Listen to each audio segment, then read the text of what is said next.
MBBS अगर private college से करना हो तो काफ़ी सारे पेरेंट्स और स्टूडेंट्स का एक सवाल ये रहता है कि हमारे पास कोटा क्या क्या हो सकते हैं, हम किस कोटे का एडवांटेज लेके लो फीस वाले प्राइवेट मेडिकल कॉलेज में एडमिशन ले सकते हैं।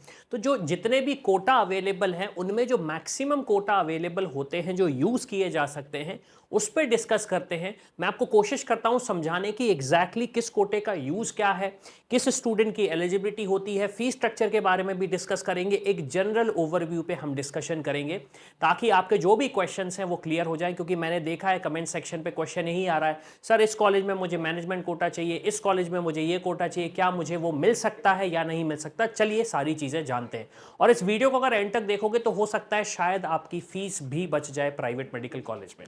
अब देखिए, सबसे पहले जो एक कोटा हमारे पास प्राइवेट मेडिकल कॉलेजेस में आता है उसे हम बोलते हैं स्टेट कोटा। अब स्टेट कोटा क्या होता है, थोड़ा सा कंफ्यूजन है स्टूडेंट्स को, पेरेंट्स को, तो वो भी हम क्लियर कर लेते हैं। स्टेट कोटा मिलता है किन स्टूडेंट्स को, जो स्टेट के डोमिसाइल होते हैं, जो स्टेट के डोमिसाइल होते हैं। और यूजुअली स्टेट कोटा टेक्निकली एक तरीके से सेमी गवर्नमेंट बोलेंगे हम, सेमी गवर्नमेंट कॉलेजेस नहीं है, मैं एक तरीके से बता रहा हूं आपको, समझाऊंगा। एक तरीके से सेमी गवर्नमेंट टाइप काम करता है। जैसे एग्जाम्पल के लिए आप देखेंगे जो स्टेट है कर्नाटका, जैसे पेन काम नहीं कर रहा है, कर्नाटका हुआ, केरला हुआ, सॉरी केरला भी नहीं हटाते हैं हम, कर्नाटका का ही एग्जाम्पल ले लेते हैं। अब कर्नाटका में कुछ सीट्स आपको मिल जाएंगी 3 लाख पर एनम में, मैं एक एग्जाम्पल दे रहा हूं।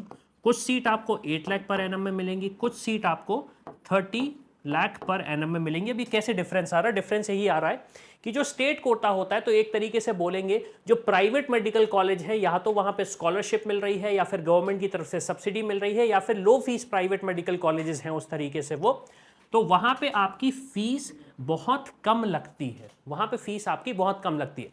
तो जैसे अगर आप कर्नाटका में एडमिशन लेना चाहते हैं, आप कर्नाटका के स्टूडेंट हैं, तो आप ऐसे जो स्टेट कोटा के कॉलेजेस होते हैं उनके लिए आप एलिजिबल हो।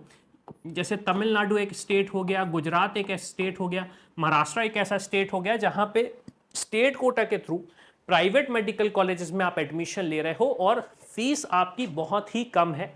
यहाँ पे हमने मतलब अपने चैनल पे काफ़ी सारे स्टेट्स के फीस स्ट्रक्चर पे डिस्कस किया, आप वहाँ पे जाके एग्जैक्ट फीस देख सकते हो। मैं सिर्फ आपको एक एग्जांपल के तौर पे बता रहा था कि एग्जैक्टली क्या होता है। तो ये तो हो गया आपका state quota. Again state quota के लिए सिर्फ और सिर्फ अपनी स्टेट के स्टूडेंट्स ही एलिजिबल होते हैं, आउटसाइड स्टेट के स्टूडेंट्स एलिजिबल नहीं होते स्टेट कोटा के लिए प्राइवेट मेडिकल कॉलेजेस में। अब उसके बाद एक नेक्स्ट कोटा आता है जो थोड़ा सा कंफ्यूजिंग है स्टूडेंट्स के लिए, पेरेंट्स के लिए। उसे हम बोलते हैं जनरल, मैनेजमेंट, पेड या डीम्ड कोटा। अब इसका मतलब क्या है, और मैंने इन 4 कोटा को एक साथ क्यों लिखा है, क्योंकि एक तरीके से मैं बात करूं तो ये एक ही कोटा है, एक तरीके से एक ही कोटा है, जनरल, मैनेजमेंट, पेड या फिर डीम्ड। अब यहां पे पेड सीट कोटा पे मत जाना, जो सेमी गवर्नमेंट कॉलेजेस हैं राजस्थान में, मैं उसका डिस्कशन नहीं कर रहा हूं, मैं प्राइवेट मेडिकल कॉलेजेस की बात कर रहा हूं।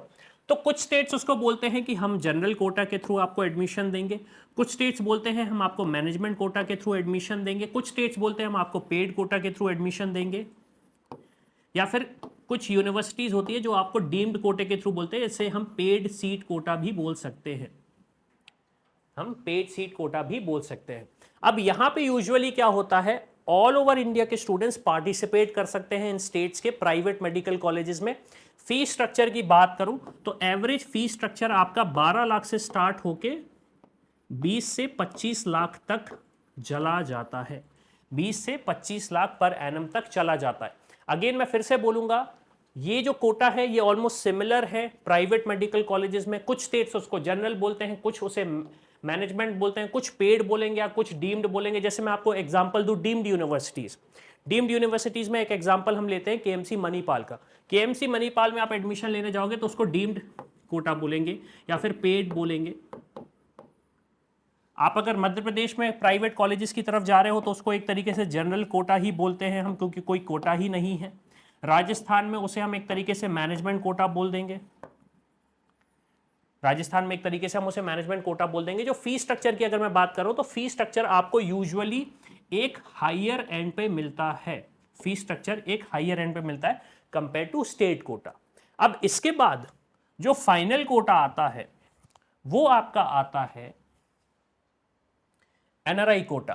अब एनआरआई कोटा में भी बहुत सारा कंफ्यूजन है। कल ही मेरी एक पेरेंट्स से बात हुई, उनका कहना था कि सर हमारे पास ये है, क्या हम एनआरआई कोटे के लिए एलिजिबल हैं, हमारे पास वो है, हम एनआरआई कोटे के लिए एलिजिबल हैं, या फिर सर हम किसी दूसरी कंट्री में अपनी बेटी या बेटी की पढ़ाई कर रहे हैं, उन्हें क्या एडमिशन एनआरआई कोटे के थ्रू ही मिलेगा या जनरल कोटे के थ्रू मिलेगा। तो देखिए एनआरआई कोटे का सबसे पहला तो रिक्वायरमेंट आप समझिए, रिक्वायरमेंट ये होती है चिल्ड्रेन जो खुद पढ़ रहा है वो विदेश में है, पेरेंट्स उसके आउटसाइड इंडिया में है, ग्रैंडफादर ग्रैंड मदर मतलब मैटरनल साइड पैटर्नल साइड में आपके दादा दादी नाना नानी बाहर हैं, या फिर अंकल आंटी वो बाहर हैं। एक तरीके से हम बोलेंगे ब्लड रिलेटिव अगर बाहर है इंक्लूडिंग कैंडिडेट, तो वो एनआरआई कोटे का एडवांटेज ले सकते हैं। NRI advantage in the sense NRI कोटे के लिए एलिजिबल होते हैं। अब उसमें सब्सिक्वेंटली क्वेश्चन ये भी आता है कि अगर मेरे पास कोई ऐसा ब्लड रिलेटिव नहीं है जो एनआरआई है, तो क्या मेरे पास ऑप्शन होता है? तो कुछ स्टेट्स बोलते हैं कि आप उन्हें स्पॉन्सर्स ले सकते हैं, आप स्पॉन्सर्स ले सकते हैं जो बोलेंगे कि ठीक है ये मेरा सो एंड सो मतलब मैं इसे जानता हूँ, ये इनका मतलब बेटा या बेटी है और मैं इनकी पढ़ाई स्पॉन्सर करना चाहता हूँ। एक तरीके से एफिडेविट लगता है, लेकिन वो कुछ स्टेट्स में एप्लीकेबल होता है, ऐसा नहीं कि आप कहीं भी जाएंगे वहाँ पे एप्लीकेबल हो जाएगा। स्पेशली अगर मैं एनआरआई कोटे की बात करूँ तो स्क्रूटनी बहुत ज़्यादा होती है। तो मेरी रिक्वेस्ट पेरेंट्स और स्टूडेंट्स से यही है कि अगर आपके पास ये कोटा है और आपको लगता है कि एडमिशन लेना है तो आप प्रॉपर डॉक्यूमेंटेशन लेके रखें, कोई भी ऐसी गलती ना करें जिसकी वजह से आपको ही दिक्कत होगी। क्योंकि देखिए अल्टीमेटली होगा ये, जब स्क्रूटनी होगी तो कॉलेज भी साइड हो जाएगा, आपके पास जो काउंसलिंग अथॉरिटी है वो भी साइड हो जाएगी। वो तो ये बोलेंगे कि आपने जो डॉक्यूमेंट सबमिट किए थे हमने उसे एक्सेप्ट कर लिया। तो अगेन इस चीज़ में ना जाएं, आगे जाके अगर स्क्रूटनी होगी तो दिक्कत होगी। अब क्वेश्चन ये आता है कि ये जो कन्फ्यूजन होता है कोटा में, या फिर अगर हमें एडमिशन लेना है और अगर हम जानना चाहते हैं कि क्या हमारे पास प्रॉपर डॉक्यूमेंटेशन है या नहीं, तो उसके लिए मेरा सजेशन ये रहेगा आपसे कि आप हमारी टीम को रीच आउट कर सकते हैं। डिस्क्रिप्शन में सारे डिटेल्स मिल जाएंगे, डिस्क्रिप्शन में सारे डिटेल्स मिल जाएंगे, वहाँ पे जाके हमारी टीम से कांटेक्ट करें और समझें कि अगर आप एडमिशन लेना चाह रहे हैं 2025 में इन में से किसी भी कोटा के लिए, तो क्या आप एलिजिबल हैं, क्या आपके पास प्रॉपर डॉक्यूमेंटेशन है, ताकि आपको आगे जाके दिक्कत ना हो, स्पेशली काउंसलिंग के टाइम पे।